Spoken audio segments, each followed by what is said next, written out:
ಸ್ನೇಹಿತರೆ, ನಾನು ಮಾಡುವಂಥ ವಿಡಿಯೋ ನಿಮಗೆ ಇಷ್ಟ ಆಗ್ತಾ ಇದ್ರೆ ಪಟಾಪಟ್ ಅಂತ ಚಾನಲ್ನ ಸಬ್ಸ್ಕ್ರೈಬ್ ಮಾಡ್ಕೊಳ್ಳಿ. ಇದೇ ರೀತಿ ಹೊಸ ಹೊಸ ವಿಡಿಯೋಗಳನ್ನು ನಿಮ್ಮ ಮುಂದೆ ಶೇರ್ ಮಾಡ್ತೇನೆ. ಹಲೋ ಸ್ನೇಹಿತರೆ, ವೆಲ್ಕಮ್ ಬ್ಯಾಕ್ ಟು ಪ್ರಿಯಾಂಶಿಥೇಂಜಲ್ ಚಾನಲ್. ಸ್ನೇಹಿತರೆ, ಇವತ್ತು ನಾನು ನಿಮಗೆ ನಾವೆಲ್ಲ ಸಣ್ಣವರು ಇರಬೇಕಾದ್ರೆ ಪ್ರತಿ ವರ್ಷ ನಮಗೆ ಕಹಿ ಮದ್ದನ್ನು ಹಾಕ್ತಾ ಇದ್ರು ನಮ್ಮ ತಾಯಂದರು. ಈ ಕಹಿ ಮದ್ದನ್ನು ನಾವು ಮನೆಯಲ್ಲೇ ಯಾವ ರೀತಿ ಮಾಡ್ಕೋಬಹುದು ಅನ್ನೋದನ್ನು ತಿಳಿಸ್ತಾ ಇದ್ದೀನಿ. ಬನ್ನಿ ಹಾಗಿದ್ರೆ ನೋಡೋಣ.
ತುಳಸಿ ಹಾಗೆ ಜಿರದ ಕಡ್ಡಿ ಎಲೆಗಳು ಹಾಕಿ ಸ್ವಲ್ಪ ಕಲಸಿ ಕುದಿಸ್ಲಿಕ್ಕೆ ಮುಚ್ಚಳ ಮುಚ್ಚಿ ಇಡಬೇಕು.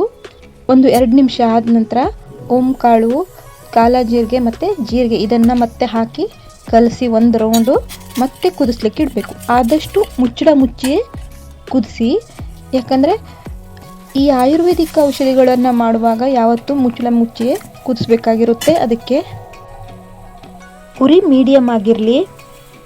ಈ 1 ಲೋಟ ನೀರು 1/4 ಲೋಟ ಬರೋ ತನಕ ಕುದಿಸ್ಬೇಕು. ಚೆನ್ನಾಗಿ ಕುದಿಸಿದ ನಂತರ ಏನಾಗುತ್ತೆ, ಅದು ತನ್ನ ಬಣ್ಣನ ಬಿಟ್ಕೊಳ್ಳುತ್ತೆ. ಸ್ವಲ್ಪ ನೀರು ಕೆಂಪಗೆ ಆಗಲಿಕ್ಕೆ ಸ್ಟಾರ್ಟ್ ಆಗುತ್ತೆ. ಬರೀ ಜೀರದ ಕಡ್ಡಿ ಎಲೆಗಳನ್ನು ಹಾಕಿಯೂ ಈ ಕಹಿ ಮದ್ದನ್ನು ಮಾಡ್ಬೋದು. ಇಲ್ಲಿ ನೋಡಿ, ಈಗ ರೆಡಿಯಾಗಿದೆ. ಇದನ್ನು 5 ವರ್ಷದ ಸಣ್ಣ ಮಕ್ಕಳಿದ್ರೆ 1/4 ಲೋಟ ಕೊಡಿ, ದೊಡ್ಡವರಿಗಾದರೆ ಅರ್ಧ ಲೋಟ ಸೇವಿಸಿ. 1 ವರ್ಷದ ಒಳಗಿನ ಮಕ್ಕಳಾದರೆ 1-2 ಚಮಚ ಕುಡಿಸಿ. ಹಾಗೆಯೇ ಉಳಿದಂಥ ಅದರಲ್ಲಿ ಉಳಿದಿರೋಂಥ ತುಳಸಿ, ಜೀರಿಗೆ ಇದೆಲ್ಲ ಇರುತ್ತಲ್ಲ, ಇದನ್ನು ವೇಸ್ಟ್ ಮಾಡಬಾರ್ದು. ಇದನ್ನು ಚೆನ್ನಾಗಿ ಜಜ್ಜಿ ಇದರ ರಸ ಬಿಡುತ್ತೆ. ಇದನ್ನು ಜಜ್ಜಿದ ಮಿಶ್ರಣ ಸಹಿತ ಚಿಕ್ಕ ಮಕ್ಕಳಿಗೆ 1 ವರ್ಷ 2 ವರ್ಷ ಮಕ್ಕಳು ಇದ್ದರೆ ಅಥವಾ ಅಲರ್ಜಿ ಆಗ್ತಾ ಇದ್ದರೆ, ಮೈ ಮೇಲೆ ಕಜ್ಜಿ ಆಗ್ತಾ ಇರೋ ಅಂಥ ಮಕ್ಕಳ ಮೇಲೆ ಕೈಗೆ ಕಾಲುಗಳಿಗೆ ಚೆನ್ನಾಗಿ ಉಜ್ಜಬೇಕು. ಆಮೇಲೆ ಸ್ನಾನ ಮಾಡುವಂಥದ್ದು. ಸ್ನೇಹಿತರೆ, ಇವತ್ತಿನ ವಿಡಿಯೋ ಕೆಲವರಿಗೆ ಕಹಿಮದ್ದ ಅಂತ ಅನಿಸಿರ್ಬೋದು, ಆದರೆ ತುಂಬಾ ಇಫೆಕ್ಟಿವ್ ಆಗಿರುತ್ತೆ. ಜಂತು ಹುಳುಗಳಿಗೆ ರಾಮಬಾಣ ಅಂತ ಹೇಳ್ಬೋದು.